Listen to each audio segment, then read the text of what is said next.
दोस्तों, आपने कई बार लोगों को कहते सुना होगा कि मेरे नसीब में है ही नहीं, या नसीब में होता तो जरूर मिल जाता, या फिर यह कहावत कि नसीब से ज्यादा किसी को नहीं मिलता, जरूर सुनी होगी।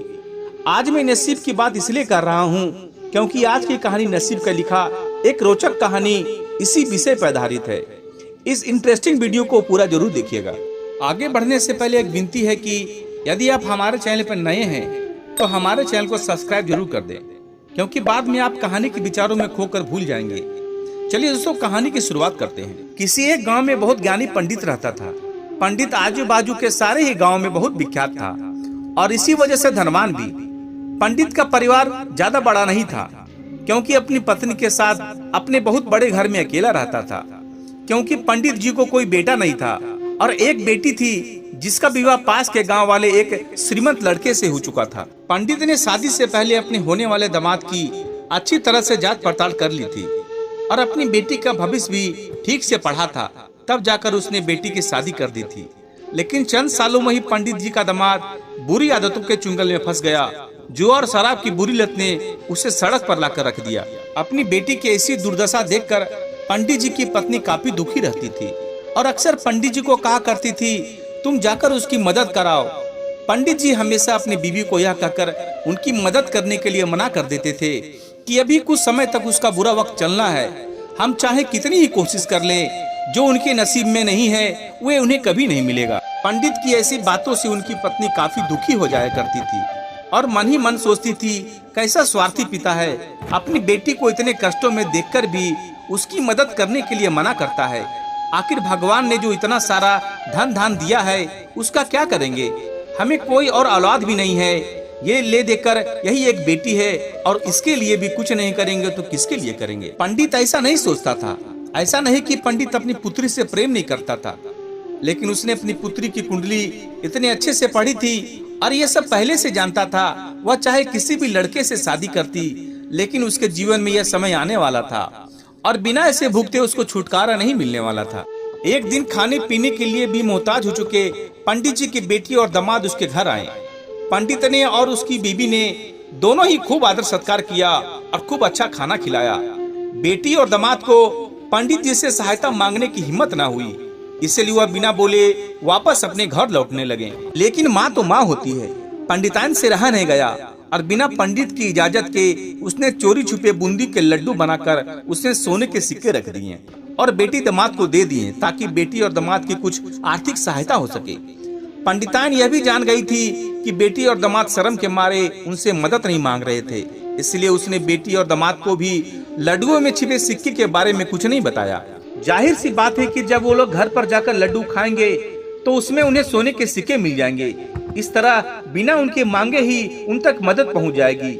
यह सोचकर पंडिताइन मन ही मन अपनी बेटी की मदद के लिए खुश होने लगी थी। पंडित के दामाद और बेटी उन दोनों का आशीर्वाद लेकर अपने घर की तरफ रवाना हो गए। पुराने जमाने में गाड़ियां नहीं चलती थी, घोड़ा गाड़ी या बैलगाड़ी चलती थी। पैसे ना होते थे तो सामान का अदला बदली हो जाया करता था। बेटी और दामाद का गांव पंडित के घर से कोसों दूर था, फिर भी पैसों की कमी के चलते वह चलकर अपने गांव की तरफ निकल पड़े। थोड़ी दूरी चले थे कि पंडित जी के बेटी के पैर में मोच आ गई और उसको चलना भी मुश्किल हो गया था। पंडित के दामाद ने जब देखा कि उसकी बीबी अब बिल्कुल चलने में सक्षम नहीं है, तो उसने एक टांगा अपने घर तक किराए पर ले लिया। दोनों पति पत्नी टांगे में बैठकर घर तक पहुंच गए, लेकिन टांगे वाले को देने के लिए उसके पास पैसे नहीं थे। इसलिए पंडिताइन ने जो बूंदी के लड्डू उन्हें दिए थे वही किराए के तौर पर उन्हें टांगे वाले को दे दिया। टांगे वाला बूंदी के लड्डू को लेकर वहां से चला गया। टांगे वाला अपने घर की तरफ जा रहा था, तब उसे एक हलवाई की दुकान दिखी।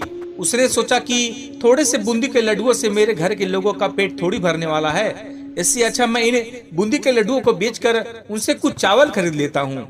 टांगे वाले ने बूंदी के लड्डू हलवाई को बेच दिए। जिस गांव में वो हलवाई रहता था, उसी गांव में एक आदमी ने अपने घर पूजा रखी थी और उसी पंडित जी को उस पूजा के लिए बुलवाया था। पूजा में लगने वाले प्रसाद के लिए उस आदमी ने उसी हलवाई से बूंदी के लड्डू लिए जहां वह उस टांगे वाले ने बेचे थे। हलवाई ने भी उस आदमी को टांगे वाले से खरीदे हुए लड्डू पहले दिए ताकि वह खराब ना हो जाए, क्योंकि वह ना जाने कब का बना होगा। पूजा खत्म होने पर दक्षिणा और बूंदी के लड्डू लेकर जब पंडित अपने घर आया और खाना खाने बैठा तो प्रसाद में लाए बूंदी के लड्डू खाते वक्त लड्डू से सोने का सिक्का निकला। इस घटना को देखकर पंडिताइन की आंखों से आंसू बहने लगे। पंडित ने जब पंडिताइन से उसके रोने का कारण पूछा तो पंडिताइन ने पंडित को सब कुछ बताया और पंडित से उनकी बातों पर भरोसा न करने के लिए माफी मांगी। पंडित ने अपनी पत्नी के आंसू पोंछते हुए कहा कि तुम्हारी तरह मैं भी अपनी बेटी को बहुत प्रेम करता हूँ, लेकिन अगर हम उसकी अब मदद करते हैं तो दामाद हमेशा ऐसे ही मदद की अपेक्षा रखेगा और अपनी बुरी आदतों को कभी नहीं छोड़ेगा। पंडिताइन भी अब पंडित की बातों से सहमत हो गई। 2-3 महीने बीत गए। पंडित के दामाद और बेटी फिर से एक बार उसके घर आए और इस बार उसकी परिस्थिति पहले से बेहतर थी, क्योंकि पिछली बार खाली हाथ जाने के बाद दामाद को शर्म आने लगी थी और उसने निश्चय किया था कि आज से मैं अपनी सारी बुरी आदतें छोड़ दूंगा। इसके बाद वह मेहनत से काम करने लगा। दोस्तों, क्या आप भी नसीब पर भरोसा रखते हैं या फिर आप उन लोगों में से हैं जो अपना नसीब खुद अपने हाथों से लिखना चाहते हैं? कमेंट करके जरूर लिखें और हमारे चैनल को सब्सक्राइब जरूर कर दें, ताकि आने वाली अच्छी अच्छी कहानियां जो आपके जीवन को बदल सकता है उसकी जानकारी आप तक पहुंच सके। धन्यवाद।